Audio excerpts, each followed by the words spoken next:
Hello, and welcome to The Bard's Truth with your host, the Green Bard. This is Dany's Dragon Bonds, Volume 5, a finale to A Dance with Dragons. Part 1, The Prince That Was Promised Rides. This part considers Daenerys' reunification with Drogon in the fighting pits of Meereen, while next time we tackle her final chapter in A Dance with Dragons. A Dance with Dragons, Daenerys 9. In this chapter, Daenerys Targaryen first rides Drogon, which is the culmination of 4 books of foreshadowing that Drogon would be her mount. Before the scene, Dany mentions her eggs given to her by Illyrio, the Pentoshi merchant who is currently plotting to enthrone a usurper ahead of her. She owes him much and more, but it may not be thanks. And if I never march for Westeros, Pentos belongs to the Pentoshi, and Magister Illyrio is in Pentos. He who arranged my marriage to Khal Drogo and gave me my dragon eggs. Who sent me you and Belwas and Grolio. I owe him much and more. I will not repay that debt by giving his city to some sellsword, no. Drogon enters the scene in the fighting pits of Meereen later in the chapter. The scene is a lull before the storm. While many in the crowd see Drogon explaining the lull, the first indication of Drogon to Dany is a warm wind, which can be interpreted in 2 ways. The mundane explanation is Dany literally is feeling the wind stirred by Drogon's wings. The mystical explanation is that she feels the wind of Drogon's psionic bond touching her as the black dragon enters the scene, similar to weirwood bonding, as we see in Winterfell. Recall from our Direwolves of Winterfell videos that the wind in the weirwoods is typically an indication of the old gods, or telepathic activity through the weirwood net. To Dany in Meereen, Drogon with his red eyes is the closest thing there is to a weirwood. And recall my hypothesis that Drogon has been masking his bond due to sensing Dany's disquiet at the killing of Hosea. This is unmasked now in this warm wind. The tumult and the shouting died. 10,000 voices stilled. Every eye turned skyward. A warm wind brushed Dany's cheeks, and above the beating of her heart, she heard the sound of wings. 2 spearmen dashed for shelter. The pitmaster froze where he stood. The boar went snuffling back to Barcina. Strong Belwas gave a moan, stumbled from his seat, and fell to his knees. Before we get further into the scene, one might ask, why did Drogon choose now to appear? While I think Preston Jacobs' explanation that House Paul led them to the pit with pork to be a humorous, though not terrible, answer, I think I have a better, more supernatural explanation. I would say that it is due to Dany's agitated state. As I covered in Volume 4, Episode 2, War and Peace, Dragons Chained, Dany has been increasingly uncomfortable with the terms of Hizdar's negotiated peace over the past months, and Drogon cannot have missed sensing this through the bond. With these feelings, Drogon may have been called closer to Meereen. Ultimately, Dany's revulsion at the pit-fighting spectacle is her last straw. Recall that, in her distress, Dany was in the act of fleeing the dragon pits at the moment of Drogon's appearance. It is no coincidence. Drogon arrives, filled with savage rage, mirroring Dany. Above them all, the dragon turned, dark against the sun. His scales were black, his eyes and horns and spinal plates blood red. Ever the largest of her 3, in the wild Drogon had grown larger still. His wings stretched 20 feet from tip to tip, black as jet. He flapped them once as he swept back above the sands, and the sound was like a clap of thunder. The boar raised his head, snorting, and flame engulfed him. Black fire shot with red. Dany felt the wash of heat 30 feet away. The beast's dying scream sounded almost human. Drogon landed on the carcass and sank his claws into the smoking flesh. As he began to feed, he made no distinction between Barcina and the boar. So the dragon still has a taste for human flesh, available due to Barcina Blackhair being recently killed in the fighting pit by that boar. That said, Hizdar's rapture is almost as grotesque as Drogon's savagery. We also see evidence that the Pauls may indeed have had some prior warning of Drogon's impending appearance. "Oh gods," moaned Resnak, "he's eating her." The seneschal covered his mouth. Strong Belwas was retching noisily. A queer look passed across Hizdahr zo Lorak's long, pale face. Part fear, part lust, part rapture. He licked his lips. Dany could see the Pauls streaming up the steps, clutching their tokars and tripping over the fringes in their haste to be away. Others followed. Some ran, shoving at one another. More stayed in their seats. Ah, the trope of the valiant dragon slayer appears and is busted again. Yet damage is done, and Dany feels the pain in concert with Drogon. This is the first direct evidence that we see where she clearly shares senses with Drogon. She wasn't sure about their earlier shared scream in A Storm of Swords. The ensuing dismemberment of the erstwhile dragon slayer is savage. One man took it upon himself to be a hero. He was one of the spearmen sent out to drive the boar back to his pen. Perhaps he was drunk or mad. Perhaps he had loved Barcina Blackhair from afar, or had heard some whisper of the girl Zaya. Perhaps he was just some common man who wanted bards to sing of him. He darted forward, his boar spear in his hands. Red sand kicked up beneath his heels, and shouts rang out from the seats. Drogon raised his head, blood dripping from his teeth. The hero leapt onto his back and drove the iron spear point down at the base of the dragon's long-scaled neck. Drogon and Dany screamed as one. The hero leaned into his spear, using his weight to twist the point deeper. Drogon arched upward with a hiss of pain. His long tail lashed sideways. She watched his head crane at the end of the long serpentine neck, saw the gold wings unfold. The dragon slayer lost his footing and went tumbling to the sand. He was trying to struggle back to his feet when the dragon's teeth closed hard around his forearm. "No!" was all the man had time to shout. Drogon wrenched his arm from his shoulder and tossed it aside as a dog might toss a rodent in a rat pit. "Kill it!" Hizdahr zo Lorak shouted to the other spearmen. "Kill the beast!" Dany's ultimate decision to jump into the fray and go to Drogon is in no small part related to Hizdar's command to kill the dragon. The Bond theme of protection is paramount here, perhaps with some lingering sense that she's Drogon's mother, even though I have long claimed they are equals.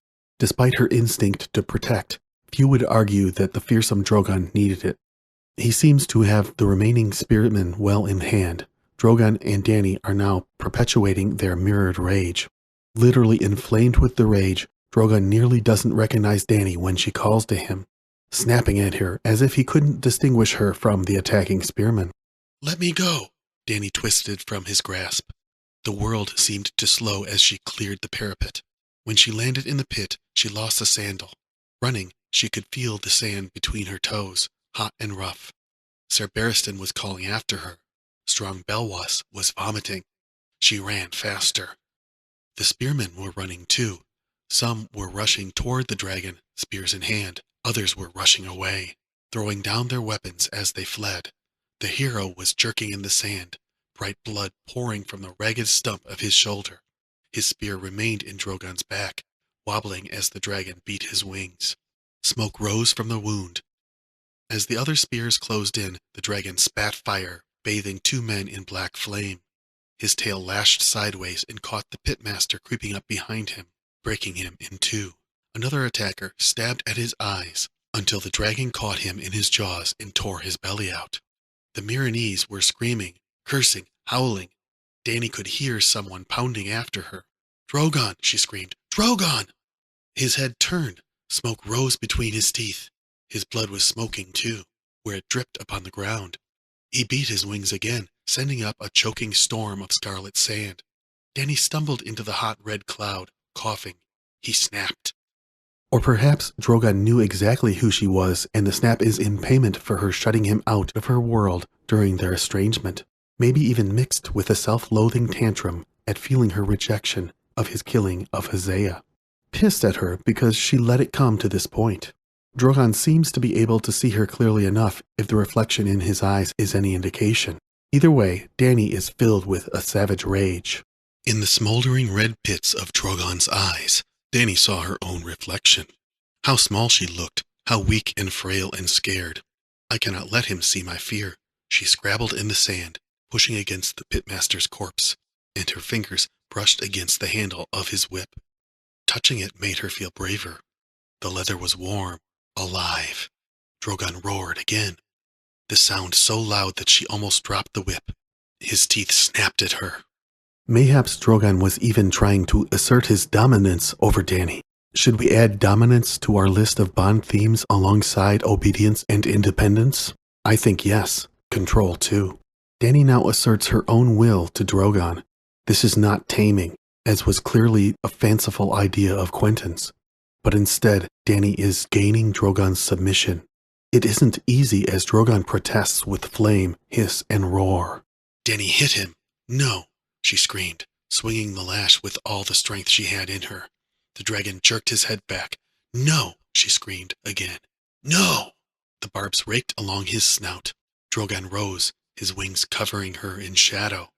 Dany swung the lash at his scaled belly, back and forth until her arm began to ache. His long serpentine neck bent like an archer's bow. With a hiss, he spat black fire down at her. Dany darted underneath the flames, swinging the whip and shouting, "No, no, no, get down!" His answering roar was full of fear and fury, full of pain. His weeks beat once, twice. Drogon, previously forbidding, finally submits to Dany. While I describe Drogon and Dany as equals magically, it is still true that a cementing of the bond is not possible without the permission of the one being ridden, the host.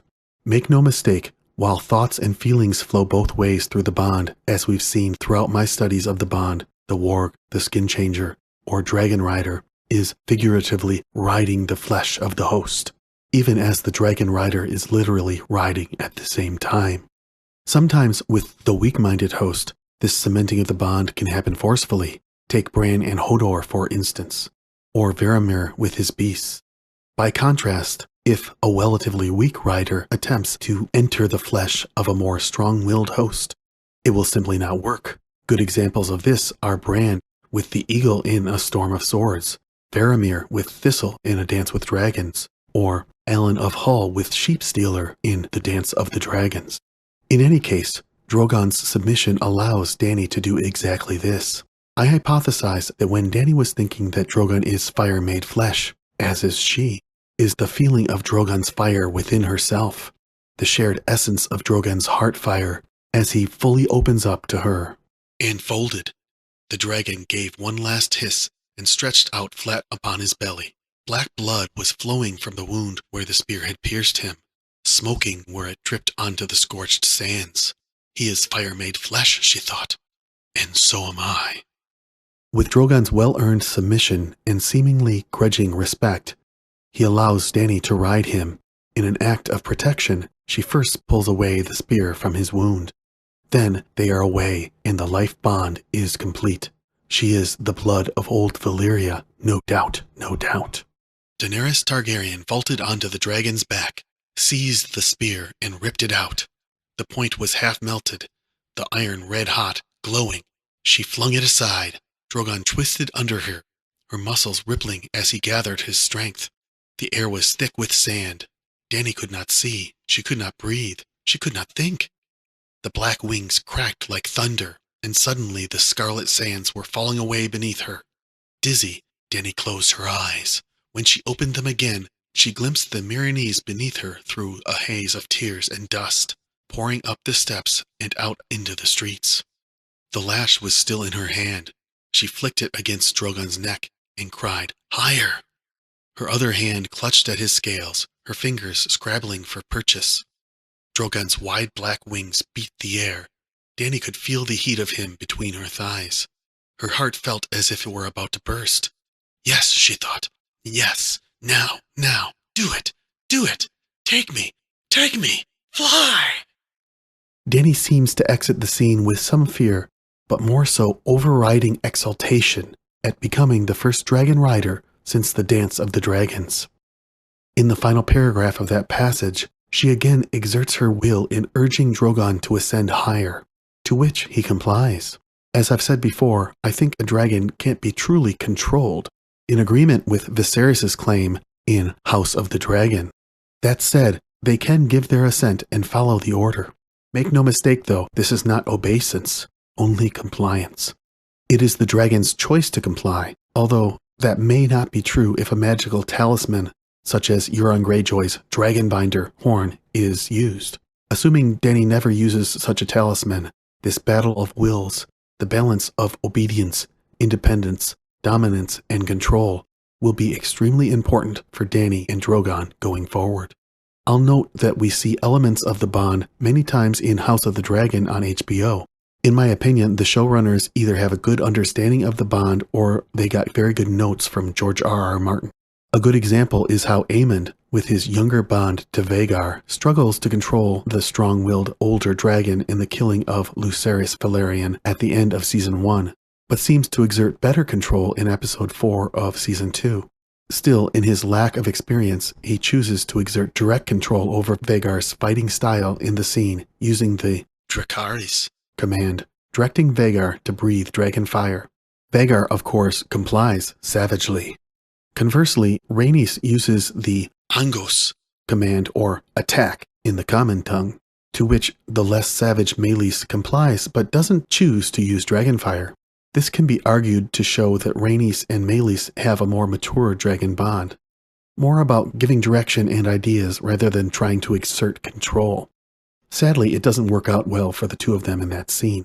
Perhaps Rhaenys should have chosen the Dracarys command this once. We also see this theme hinted at in the histories, such as with the sad story of Arya Targaryen and her bond to Balerion the Black Dread. Their story is extremely important in understanding Dany and Drogon's bond, given that Balerion is our only known predecessor to Drogon at having black scales and red eyes. In short, they are both dragons, with the equivalent of Green Seer level magical power, and we even see that direct comparison in A Game of Thrones in this quote. We'll cover Arya and Balerion separately, hopefully soon. First though, there are two more passages that cover the flight from Meereen's fighting pit, from Dany's next chapter, as she thinks back upon the experience. One features thoughts of betrayal, echoing her House of the Undying visions. Do they fear me dead? I flew off on a dragon's back. Will they think he ate me? She wondered if Hisdar was still king. His crown had come from her. Could he hold it in her absence? He wanted Drogon dead. I heard him. Kill it, he screamed. Kill the beast! And the look upon his face was lustful. And strong Belwas had been on his knees, heaving and shuddering. Poison. It had to be poison. The honeyed locusts. Hisdar urged them on me, but Belwas ate them all. She had made Hisdar her king, taken him into her bed, opened the fighting pits for him. He had no reason to want her dead. Yet, who else could it have been? Resnak, her perfumed seneschal? The Yunkai? The Sons of the Harpy? Certainly it was the Sons of the Harpy. I like Preston Jacobs' suppositions about who the poisoners indeed were. As to Hisdar, the most important betrayal here is ordering Drogon to be killed. The rest of the memory is window dressing, supporting the thought of betrayal. Dany's protective instinct for Drogon is definitely aroused, and from this, it is clear that Hisdar is no true match for Daenerys. Will she take vengeance on him for the betrayal, or merely set him aside as no fit consort for a dragon? The second memory features fire, and it is fearsome. The fire burned away my hair, but elsewise it did not touch me. It had been the same in Daznak's pit. That much she could recall, though much of what followed was a haze. So many people screaming and shoving. She remembered rearing horses, a food cart spilling melons as it overturned. From below a spear came flying, followed by a flight of crossbow bolts. One passed so close that Dany felt it brush her cheek. Others skittered off dragon scales, lodged between them, or tore through the membrane of his wings. She remembered the dragon twisting beneath her, shuddering at the impacts as she tried desperately to cling to his scaled back. The wounds were smoking. Dany saw one of the bolts burst into sudden flame. Another fell away, shaken loose by the beating of his wings. Below, she saw men whirling, wreathed in flame, hands up in the air as if caught in the throes of some mad dance. A woman in a green tokar reached for a weeping child, pulling him into her arms to shield him from the flames. Dany saw the color vividly, but not the woman's face. People were stepping on her as they lay tangled on the bricks. Some were on fire. Then all of that had faded, the sounds dwindling, the people shrieking, the spears and arrows falling back beneath them as Drogon clawed his way into the sky. Up and up and up he'd borne her, high above the pyramids and pits, his wings outstretched to catch the warm air rising from the city's sun-baked bricks. If I fall and die, it will have been worth it, she thought. North they flew, beyond the river, Drogon gliding on torn and tattered wings, through clouds that whipped by like banners of some ghostly army. Dany glimpsed the shores of Slaver's Bay, and the old Valyrian road that ran beside it, through the sand and desolation until it vanished into the west. The road home. Then there was nothing beneath them but grass rippling in the wind. Was that first flight 1,000 years ago? Grass rippling in the wind. It reminds me of the weirwoods swaying in the breeze. Very green seerish. It also smacks of home. The home she can no longer have with Drogon, the Dothraki Sea, but also the house with the red door, where she ran barefoot. Although I think the home she's talking about is Westeros, the road going west. The main takeaway of the passage is Drogon and his fiery potential to be terrible, but also to be an asset in war. Dany will need to temper the terror Drogon inspires in order to reach her full potential as a leader who inspires free people to follow her. As I've said before, Dany is Drogon's equal, but she will continue to struggle to bend Drogon to her will moving forward. Next time, we'll cover how that struggle continues in their next chapter together. Thanks to all the terrific artists whose work is featured on this video.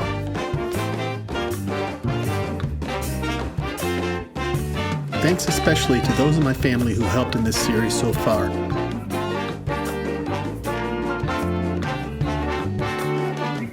If you enjoy this content, you can also consider supporting us on Patreon.